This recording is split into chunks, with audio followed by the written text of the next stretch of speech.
Hello everyone, welcome to career information. तो ONGC ने एक रिक्रूटमेंट जारी किया है फॉर नॉन एग्जीक्यूटिव पोस्ट और लगभग ये all work centres in India के लिए वैकेंसीज निकली है। बहुत सारे रीजन्स के लिए यहाँ पर सेपरेटली वैकेंसीज निकली है। कितनी वैकेंसीज है, उसके बाद में कौन से पोस्ट के लिए है और सबसे इंपॉर्टेंट एलिजिबिलिटी क्राइटेरिया क्या है, सारी इन्फॉर्मेशन आपको मैं शेयर कर दूंगा। बहुत सारे टेक्निकल और नॉन टेक्निकल पोस्ट के लिए भी यहाँ पे वैकेंसी है। उसके बाद में इसका सिलेक्शन पैटर्न, सिलेक्शन क्राइटेरिया और सबसे इंपॉर्टेंट अप्लाई कैसे करना है, और उसका लिंक भी मैं आपसे लास्ट में जो है डिस्क्रिप्शन बॉक्स में शेयर कर दूंगा। तो अच्छे से इस वीडियो को देखिए ताकि जो भी क्वेरीज है आपकी क्लियर हो जाए, और अगर कोई क्वेरी है तो आप कमेंट बॉक्स में पूछ सकते हो। तो सबसे पहले चलते इसके मेन नोटिफिकेशन पीडीएफ की तरफ, जो मैं आपसे लास्ट में शेयर कर दूंगा। So candidate can apply for the post of respective state. जैसे मैंने आपको बताया कि जो भी रीजन है उसके हिसाब से आपके पास डोमिसाइल होना चाहिए और तभी आप अप्लाई कर पाओगे। So as per their status of domicile permanent resident of the state subject to meeting the eligibility criteria. तो जो भी रीजन या जो भी स्टेट के लिए वैकेंसी है उसका आपके पास डोमिसाइल होना बहुत जरूरी है। ओके, तो सबसे पहले जो वर्क सेंटर की बात करूंगा वो है देहरादून, जो है आपका A1। ओके, उत्तराखंड के अंडर। यहाँ पे जो वैकेंसी है, बहुत सारी वैकेंसी, मैं आपको पोस्ट बता देता हूँ, बाकी आप अपने हिसाब से जो वैकेंसी वो यहाँ पे आप चेक कर लो। सो जूनियर इंजीनियरिंग असिस्टेंट जो वैकेंसी है सिविल के लिए। उसके बाद में इलेक्ट्रिकल के लिए सेम वैकेंसी है, जियो फिजिक्स के लिए, उसके बाद में जियोलॉजी सर्वेइंग के लिए। उसके बाद में जो नॉन टेक्निकल है वो है जूनियर असिस्टेंट अकाउंट्स की वैकेंसी है। उसके बाद में जूनियर असिस्टेंट मटेरियल मैनेजमेंट की वैकेंसी है, जूनियर फायर सुपरवाइजर। उसके बाद में junior technical assistant chemistry, again geology और जूनियर फायरमैन। तो इतनी सारी वैकेंसीज यहाँ पे है, लगभग 20 वैकेंसी है, पोस्ट वाइज बहुत कम है फॉर देहरादून। ओके, उसके बाद में carried forward unified vacancies for the Delhi and Dehradun recruitment exercise. उसके बाद में बात करेंगे दिल्ली की। तो यहाँ पे जो वैकेंसी है दिल्ली की, यहाँ पे लगभग 3 वैकेंसी है पोस्ट के लिए। 3 अलग पोस्ट के लिए वैकेंसी है, ना ही 3। तो टोटल वैकेंसी 10 है। वहाँ पे जो है junior dealing assistant, junior assistant की है, और जूनियर फायर सुपरवाइजर की लगभग 10 वैकेंसी। तो आगे भी ऐसी वैकेंसीज आपको महाराष्ट्र मुंबई की भी यहाँ पे सबसे ज्यादा वैकेंसी है। ओके, बहुत सारे पोस्ट के लिए यहाँ पे प्रोडक्शन के लिए और मैकेनिकल के लिए भी वैकेंसीज है। उसके बाद में डीलिंग असिस्टेंट जो है इसके लिए भी यहाँ पे अच्छी खासी वैकेंसी है। रेडियो असिस्टेंट जो है, मरीन रेडियो असिस्टेंट, उसके लिए भी वैकेंसीज है। एलिजिबिलिटी क्राइटेरिया मैं आपको आगे बताऊंगा। लगभग यहाँ पे 263 वैकेंसी है फॉर 23 पोस्ट, सॉरी। ओके, तो ये है इसकी वैकेंसीज। बाकी इन डिटेल आप यहाँ पे चेक कर सकते हो एलिजिबिलिटी क्राइटेरिया के हिसाब से, जो मैं आपको आगे बताने वाला हूँ। गोवा के लिए 2 पोस्ट के लिए वैकेंसी है, जूनियर टेक्निकल असिस्टेंट केमिस्ट्री और जूनियर असिस्टेंट मटेरियल मैनेजमेंट के लिए। उसके बाद में ओएनजीसी वर्क सेंटर्स इन गुजरात। तो गुजरात में भी लगभग वैकेंसीज जो है वो आपकी बहुत सारी पोस्ट के लिए, 30 पोस्ट के लिए वैकेंसी है, और लगभग 318 वैकेंसीज यहाँ पे टोटल है जो डिवाइड की गई है बहुत सारे पोस्ट के लिए।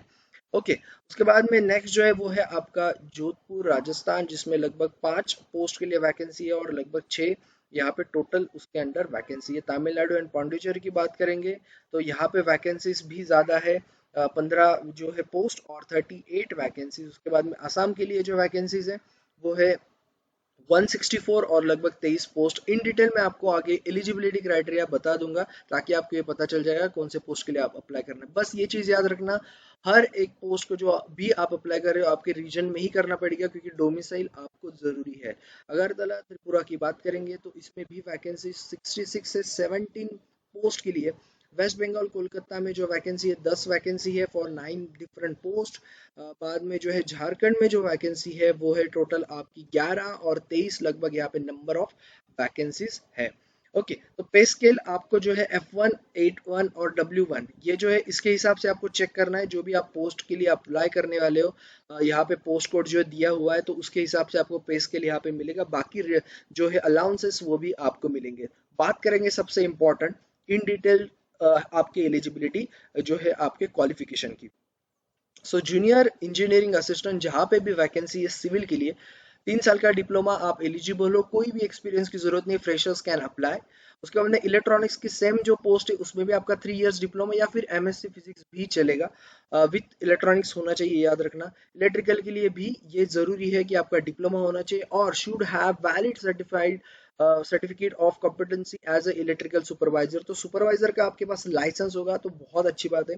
इंस्ट्रूमेंटेशन के लिए 3 इयर्स डिप्लोमा, मैकेनिकल के लिए भी वही पोस्ट के लिए सेम जो है टेक्निकल, उसके बाद में मैकेनिकल जो है वो बॉयलर के लिए एलिजिबल है। प्रोडक्शन में भी अगर आपको अप्लाई करना है तो मैकेनिकल, केमिकल या फिर पेट्रोलियम में डिप्लोमा चलेगा। सीमेंटिंग के लिए मैकेनिकल या फिर पेट्रोलियम में डिप्लोमा, ड्रिलिंग के लिए मैकेनिकल, पेट्रोलियम में डिप्लोमा होना जरूरी है। बात करेंगे, ये हुए आपके 9 पोस्ट जो डिप्लोमा बेसिस पे है।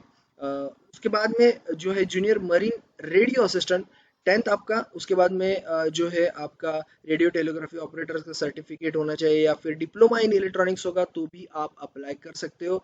Certification issued by the ministry of communication, government of India, with 1 year experience in line, तो ये चीज़ याद रखना।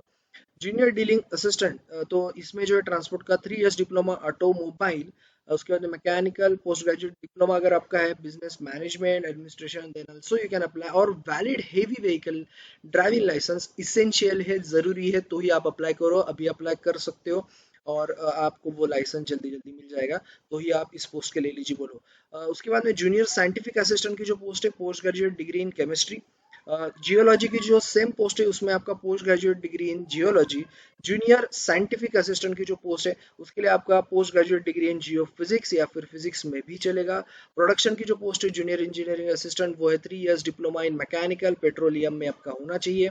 जूनियर डीलिंग असिस्टेंट की जो पर्सनल एडमिनिस्ट्रेशन की जो पोस्ट है, post graduate degree in business administration, personal management, इसमें आपका होना चाहिए। Junior dealing assistant 3 years diploma in material management, stock control, इसमें आपका होना चाहिए। जूनियर टेक्निकल असिस्टेंट की जो वैकेंसी है सर्वेइंग की, हाई स्कूल और क्लास 10 इक्विवेलेंट बोर्ड, ओके, आपका जरूरी है एलिजिबिलिटी क्राइटेरिया। उसके बाद में जूनियर मोटर व्हीकल ड्राइवर की, यहाँ पे आपका जो है हाई स्कूल तो चाहिए लेकिन 3 साल, ओके, आपके पास तो हेवी व्हीकल का लाइसेंस होना चाहिए and 3 years driving experience in heavy vehicles, ये बहुत ज़रूरी है। कुछ पोस्ट एक दो जहाँ पे एक्सपीरियंस चाहिए। उसके बाद में जूनियर टेक्नीशियन फिटिंग की जो है आपका हाई स्कूल, ओके, ट्रेड आपका सर्टिफ अगर फिटिंग में होगा तो आपको अच्छी बात है, जो आईटीआई की ट्रेड की बात कर रहा हूँ मैं। वेल्डिंग का भी आपके पास ट्रेड सर्टिफिकेट होगा तो आप अप्लाई कर सकते हो। डीजल का भी आपके पास होगा तो डीजल की जो पोस्ट है जूनियर टेक्नीशियन, उसके लिए आप एलिजिबल हो। इलेक्ट्रिकल के लिए आपके पास होना चाहिए इलेक्ट्रिशियन ट्रेड का ट्रेड सर्टिफिकेट, जो आईटीआई जिनका हुआ है they can apply junior technician. उसके बाद प्रोडक्शन के लिए जो है आपका मैकेनिक, ओके, जो है instrumentation, diesel Turner, machining, motor vehicle, welding, black smithy, इसमें अगर आपका ट्रेड्स में अगर आपका वो मैकेनिक ट्रेड या फिर फिटिंग ट्रेड में भी हुआ है then so you can apply. उसके बाद जूनियर टेक्नीशियन जो है सीमेंटिंग की जो पोस्ट है, इसमें आपका हाई स्कूल एंड अगेन इसमें आपका जो है ट्रेड जो है instrumentation, diesel, motor vehicle, welding, black Smith, इसमें आपका होना चाहिए। जूनियर टेक्नीशियन जो मशीनिंग की पोस्ट है 10th आपका, और मशीनिंग का आपका ट्रेड सर्टिफिकेट होना चाहिए। जूनियर असिस्टेंट ऑपरेटर की जो पोस्ट है 10th and high school and with 3 years experience, याद रखना हेवी इक्विपमेंट का ये है। तो आपका अगेन अगेन आपको जो है क्रेन ऑपरेशन या फिर हेवी व्हीकल का आपके पास licence plus 3 years of experience होना चाहिए। जूनियर स्लिंगर या स्लिंगर कम रीगर, ओके, ये पोस्ट के लिए आपका जो है 3 साल का experience, driving licence. Junior assistant accounts, इसमें आपका बीकॉम होगा तो आप अप्लाई करो एंड आपका जो है वर्ड्स पर मिनट जो है 30 टाइपिंग स्पीड होना चाहिए and certificate diploma of minimum duration of 6 months in computer application, यानी कि आपको कंप्यूटर का नॉलेज होना चाहिए। जूनियर असिस्टेंट मटेरियल मैनेजमेंट की जो पोस्ट है बीएससी इन फिजिक्स और मैथ्स कैन अप्लाई। उसके बाद में जूनियर असिस्टेंट ऑफिशियल लैंग्वेज की जो है वो है आपका graduate in Hindi with English as one of the subject and typing speed will be 30 WPM, okay, तो ये भी ज़रूरी है। Junior assistant P&A personal and administration का जो है graduate with typing speed 330 WPM and certificate और diploma of minimum duration of 6 months in computer application office environment. उसके बाद में जूनियर फायर सुपरवाइजर की जो है पोजीशन, उसके लिए आपका 6 months experience in services, valid driving licence for heavy vehicle essential है। उसके बाद में जो नेक्स्ट 2 पोस्ट है वो है JTA, मतलब जूनियर टेक्निकल असिस्टेंट केमिस्ट्री और जूनियर टेक्निकल असिस्टेंट जियोलॉजी, दोनों के लिए आपको अगर अप्लाई करना है रिस्पेक्टिव पोस्ट के लिए तो BSc chemistry and BSc geology आपका होना चाहिए as a main subject. Junior technician boiler की जो पोस्ट है यहाँ पे आपका जो है 10th तो होना चाहिए एंड क्लास 2 जो है आपका बॉयलर अटेंडेंट सर्टिफिकेट आपके पास होना चाहिए। जूनियर टेक्नीशियन की जो नेक्स्ट पोस्ट है उसके लिए फिटिंग एंड मैकेनिक का ट्रेड का सर्टिफिकेट एंड जूनियर फोरमैन की जो है यहाँ पे वो है आपका high school and valid driving licence for heavy vehicle. तो ये सारी चीज़ें यहाँ पे ज़रूरी है। लगभग 38 पोस्ट है। बाकी आपकी जो रीजन है उसके हिसाब से सारे रीजन में सारे पोस्ट नहीं है, ये ध्यान रखना। ये इसलिए मैं आपको फास्ट बताया बाकी चीज़ें वैकेंसीज की, क्योंकि आपको ये जानना ज़रूरी है कि आप कौन से पोस्ट के लिए एलिजिबल हो। ओके, फिजिकल स्टैंडर्ड्स की बात करूंगा फॉर मेल। तो कुछ पोस्ट के लिए यहाँ पे ज़रूरी है, जैसे कि junior fire supervisor, junior fireman. यहाँ पे जो है आपका एक बार आप चेक कर लेना चेस्ट का एक्सपांडेड और एक्सपांडेड कितना होना चाहिए एक्सपांशन के साथ। मिनिमम हाइट जो है आपकी कितनी होनी चाहिए फॉर ऑल कैटेगरीज 168 है। ये चीज़ याद रखना। बाकी आप अगर आसाम या फिर आप बाकी जो है ट्राइब्स में आप बिलोंग करते हो तो आपको उतनी आपकी 160 या 163 होना चाहिए। For females 152 will be the minimum for all categories. For male जो है बाकी जो बचे हुए पोस्ट है, जैसे कि कुछ टेक्निकल के पोस्ट है, वहाँ पे 167 ओबीसी एंड जनरल, और एस सी एस टी के लिए 162 होनी चाहिए। उसके बाद में यस, बाकी जो है आपका कलर ब्लाइंडनेस वगैरह नहीं होना चाहिए। तो ये सारी चीज़ें बहुत ज़रूरी है। फिजिकल एफिशिएंसी टेस्ट अगर ये सारी चीज़ें मांग रहे हैं तो वो है जूनियर जो फायर सुपरवाइजर या फिर फायरमैन को जो लोग भी अप्लाई करने वाले तो फॉर मेल्स उनको ये पीटी जो है वो देना ही पड़ेगा 800 मीटर्स 4 मिनट्स। फीमेल के लिए 800 metres 6 minutes. Lifting and carrying a person of approximately his own weight जो है वो जरूरी है 100 मीटर्स। यहाँ पे भी आपका है person by fireman and 75 metres के लिए। Cleaning a fire service extension ladder of 34 minutes, क्योंकि ये फायर सुपरवाइजर की पोस्ट है या फिर फायरमैन की पोस्ट है। सेम यहाँ पे 27 फीट के लिए। नेक्स्ट, स्किल टेस्ट, क्योंकि जहाँ पे आपका ट्रेड्स है ध्यान रखना वहाँ पे स्किल टेस्ट होगा। यहाँ पे जहाँ पे भी आपको वर्ड्स पर मिनट पूछा गया है टाइपिंग, वहाँ पे आपका टाइपिंग टेस्ट होगा। तो जो भी होगा वो आपका स्किल टेस्ट यहाँ पे देना ही पड़ेगा। A candidate can apply for multiple post for which he और शी अप्लाई मैक्सिमम 3। अब ये सबसे इंपॉर्टेंट चीज़ है कि बहुत सारे बच्चे ऑलरेडी पूछ रहे थे कि कितने पोस्ट, क्योंकि बहुत सारे पोस्ट के लिए बहुत से बच्चे एलिजिबल है। तो मैक्सिमम 3 पोस्ट के लिए आप अप्लाई कर सकते हो। तो आप ये पोस्ट जो है ध्यान से आप लिख के रखिए कौन से पोस्ट के लिए आपको अप्लाई करना है। In case the candidate is eligible for multiple posts, the candidates will have to go give a choice of post in order of preference। तो preference आपको देना है, no change in order। उसके बाद change नहीं होगा तो ध्यान से preference देना, सबसे इम्पोर्टेंट। ओके, डोमिसाइल की बात मैं बार बार कर रहा हूँ, जो भी डोमिसाइल में आपको बताया उसके लिए आपका होना चाहिए। For post mention above one of the qualification prescribed is diploma और certificate of minimum duration of 6 months in computer application. Okay, BCA या फिर एमसीए या फिर B BTech computer science shall not be accepted in place of that. तो ऐसा सोच सकते हैं कि सर्टिफिकेट हमारे पास नहीं है लेकिन हमारा बी बीटेक हुआ है तो आप एलिजिबल हो या नहीं। तो आप एलिजिबल नहीं हो, यहाँ पे उन्होंने बता दिया है पूरा। तो ये चीज़ याद रखना। ओके, जो भी बच्चे अप्लाई करना चाहते हैं वो सारी पोस्ट के लिए। For post of junior engineering assistant electronics, one of the qualification prescribed MSc Physics with electronics. The candidate must possess the degree of MSc in Physics with electronics. Any variation in the name from the prescribed nomenclature will not be acceptable. So ये भी बहुत बहुत ज़्यादा ज़रूरी है। For post where trade certificate in electrician trade is prescribed, trade certificate in wireman trade should not be accepted। क्योंकि wireman का अलग ट्रेड होता है, इलेक्ट्रिशियन का अलग। तो आपको अगर इलेक्ट्रिशियन ही पूछा गया है then you have at least electrician trade certificate, not wireman। Okay, ये चीज़ याद रखना। उसके बाद में सबसे इंपॉर्टेंट आपका एज क्राइटेरिया आता है। तो यहाँ पे पोस्ट के हिसाब से बताया, जो भी F1 A1 लेवल पोस्ट है 30 maximum age for general, 33 OBC, 35 SC. तो वही +3 +5 का वही आपकी जो F1 A1 लेवल पोस्ट है, बाकी वहाँ पे 28। ओके, जो यहाँ पे बताइए। उसके बाद 31 33 W1 की जो पोस्ट है 27 30 एंड 32, और junior assistant operator 35 38 and 40 will be your cut off age. Okay, ये चीज़ याद रखना। उसके बाद में आपके पास सारे सर्टिफिकेट्स होने चाहिए, जैसे कि कास्ट सर्टिफिकेट जो भी बिलोंग करते हैं SC ST OBC, आपका वैलिडिटी सर्टिफिकेट भी ज़रूरी है। सारे सर्टिफिकेशंस बहुत ज़रूरी है, तभी आपको उस कास्ट के लिए माना जाएगा या फिर उस कास्ट से आप अप्लाई कर सकते हैं, उस कास्ट की वैकेंसीज को आप फिल आउट कर सकते हैं। स्पेशली दोज आर जिनका एज क्राइटेरिया मैच हो रहा है with different categories. Start of application 7 तारीख ऑलरेडी से शुरू हो चुका है, 5 दिन हो चुके हैं। ओके, एंड डेट जो है 28 तक आप अप्लाई कर सकते हो। कहाँ से अप्लाई करना है वो मैं आपको बता देता हूँ, वो लिंक भी मैं आपसे शेयर कर दूंगा ठीक नोटिफिकेशन के लिंक के नीचे। ये है उसका लिंक जहाँ से आपको अप्लाई करना है। ओके, मैं आपको ये लिंक जो है वो शेयर कर दूंगा लास्ट में। ओके, तो आपको कहीं पे भी या फिर उनके साइट पे भी जाने की ज़रूरत ना पड़े, आपको यही चैनल यही वीडियो में पूरा मिल जाएगा। Eligibility candidates required to fill online application, जहाँ पे मैंने बताया। ओके, मैक्सिमम 3 पोस्ट, ये मैंने आपको ऑलरेडी बताया। बाकी चीज़ें क्या ज़रूरी है, ईमेल आईडी आपका वैलिड रखो, मोबाइल नंबर वैलिड रखो जो आपका रहेगा at least 1 year. Scan copy of the recent passport size, ये बहुत ज़रूरी है। उसमें 100 kg तक, सॉरी 100 जो है आपका केबी के आपके में मैक्सिमम साइज होनी चाहिए। ओके, उसके पहले पहले आपकी साइज होनी चाहिए। जेपीजे फॉर्मेट यानी कि इमेज फॉर्मेट में।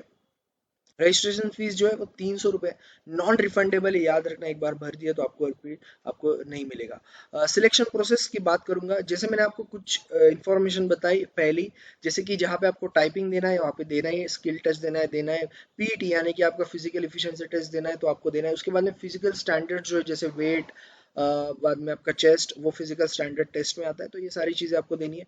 सो टेस्ट सेंटर्स की मैं आपको सबसे पहले बात आपको बता देता हूँ। सो आपके जो टेस्ट होंगे, जैसे मैंने आपको बताया पीएसटी, पीईटी, स्किल टेस्ट और टाइपिंग टेस्ट, उससे पहले आपका क्या होगा, सीबीटी जिसको बोलते हैं हम कंप्यूटर बेस्ड टेस्ट, उसको फॉलो करके आपके बाकी सारे टेस्ट होंगे जिसके लिए भी आप एलिजिबल हो। समझो कोई बच्चे हैं जो कैंडिडेट है वो स्किल टेस्ट के लिए है, तो आपका पहले सीबीटी होगा, आप क्वालिफाई करने के बाद आपका स्किल टेस्ट होगा। हमेशा याद रखना, जो भी स्किल टेस्ट, पीईटी, पीएसटी या फिर टाइपिंग टेस्ट होता है, ये सिर्फ क्वालिफाइंग नेचर होता है। सीबीटी से ही आपके मार्क्स कैरी होंगे, लेकिन आप अगर आप फेल हो जाओगे, जो आपकी कैरिंग टेस्ट है, मतलब फॉलोअप टेस्ट है, जो पीएसटी, पीईटी और स्किल टेस्ट या टाइपिंग टेस्ट में, तो आपको कंसिडर नहीं किया जाएगा। लैंग्वेज, ओके, टेस्ट सेंटर्स की बात करूंगा दिल्ली के लिए कौन से यहाँ पे बताए हैं। उसके बाद with in the state of Maharashtra, Uttarakhand, तो जो भी आप रीजन है उसके विद इन स्टेट ही मिलेगा। लैंग्वेज जो पेपर की यहाँ पे बताई गई है आपके जो रीजन और स्टेट के हिसाब से।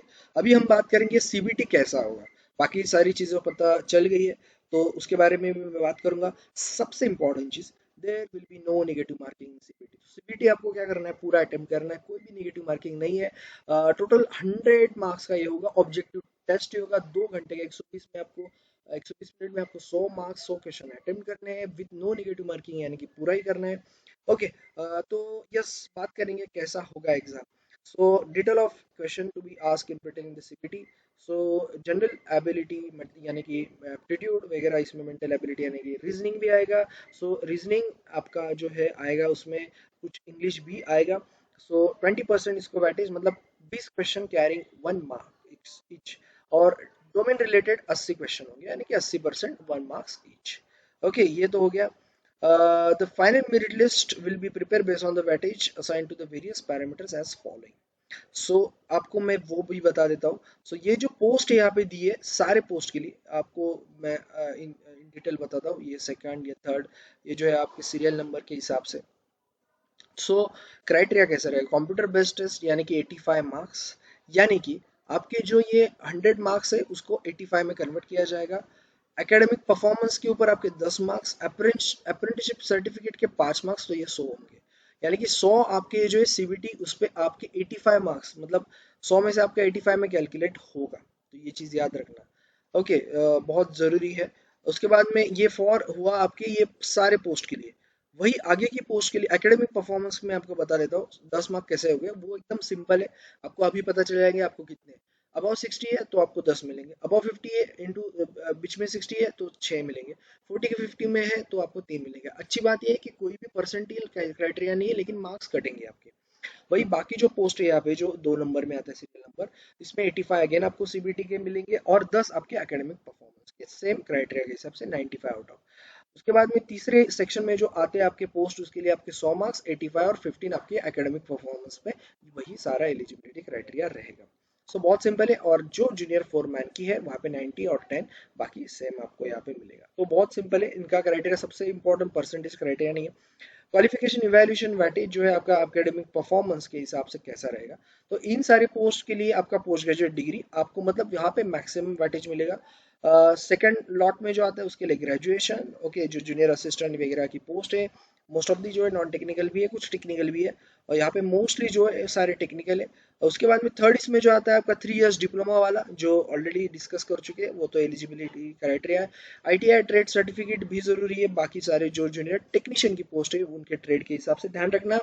ट्रेड सेम इक्विवेलेंट भी होगा तो भी आप एलिजिबल नहीं हो, तो एक बार चेक कर लो अच्छे से। जूनियर फायर सुपरवाइजर की इंटरमीडिएट यानी कि क्लास 12, उसके बाद में जो बाकी बचे हुए हैं, जैसे कि आपका foreman, then radio assistant, okay, उसके बाद में स्लिंगर कम रिगर, ऑपरेटर, उसके लिए क्लास 10। जूनियर डीलिंग असिस्टेंट की जो है वो पोस्ट ग्रेजुएट डिप्लोमा या फिर डीलिंग असिस्टेंट का जो है पोस्ट ग्रेजुएट डिप्लोमा आपका ज़रूरी है। तो ये था पूरा इंफॉर्मेशन। ओके, मैंने आपको ऑलरेडी बताया सीबीटी होगा, उसके बाद में फॉलो अप करके आपका ये होगा स्किल टेस्ट, पीटी या फिर पीएसटी, ड्राइविंग टेस्ट भी होगा जिनका ड्राइविंग का है, टाइपिंग टेस्ट, लेकिन उसको कोई वेटेज नहीं है, वो सिर्फ क्वालिफाइंग नेचर होगा। मैं अगेन आपको बता रहा हूँ, आपका पूरा जो है सीबीटी पे ही डिपेंड करता है, क्योंकि सीबीटी आप अच्छा दोगे, एकेडमिक परफॉर्मेंस तो खैर आपका अच्छा ही रहेगा, 2-4 मार्क्स का फर्क हो सकता है, लेकिन सीबीटी पे ही आपका कोई इंटरव्यू नहीं है यहाँ पे, सो आपको वही चीज़ें करनी है। ओके, तो स्किल टेस्ट और उसके बारे में मैंने आपको ऑलरेडी बता दिया है, 3 वैकेंसीज आप अप्लाई कर सकते हैं। और एक चीज़, however number of candidates will ample panel maximum in the ratio of 1:5। So इसका मतलब ये है कि आपका जब सीपीटी होगा तो स्किल टेस्ट या भी जो भी आपके टेस्ट होंगे उसको 1:5 रेशियो के हिसाब से आपको बुलाया जाएगा।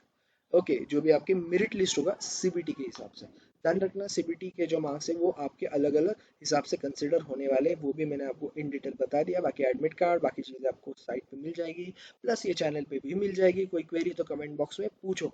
ओके, तो पहला लिंक मैंने जो शेयर किया वो आपका ये पीडीएफ का, दूसरा लिंक जो मैंने आपको शेयर किया वो ऑनलाइन एप्लीकेशन का, यहीं से आपको रजिस्ट्रेशन शुरू करना है। नीचे से यहाँ पे आपको क्लिक करके आपके चेक बॉक्स में आपको शुरू करना है। नीचे ऑलरेडी रजिस्टर कैंडिडेट का तो जो है उनके लिए है, और जो पहली बार कर रहे हैं वो प्रोसीड टू रजिस्टर कर सकते हैं। सो ये थी पूरी इन्फॉर्मेशन, बाकी कोई क्वेरी तो आप पूछ सकते हो। And thank you all, subscribe करो चैनल को, ऐसे ही बहुत सारे नोटिफिकेशन आपको मिलते रहेंगे। So thank you all the best, and subscribe it, like it and share it for different job alerts every day.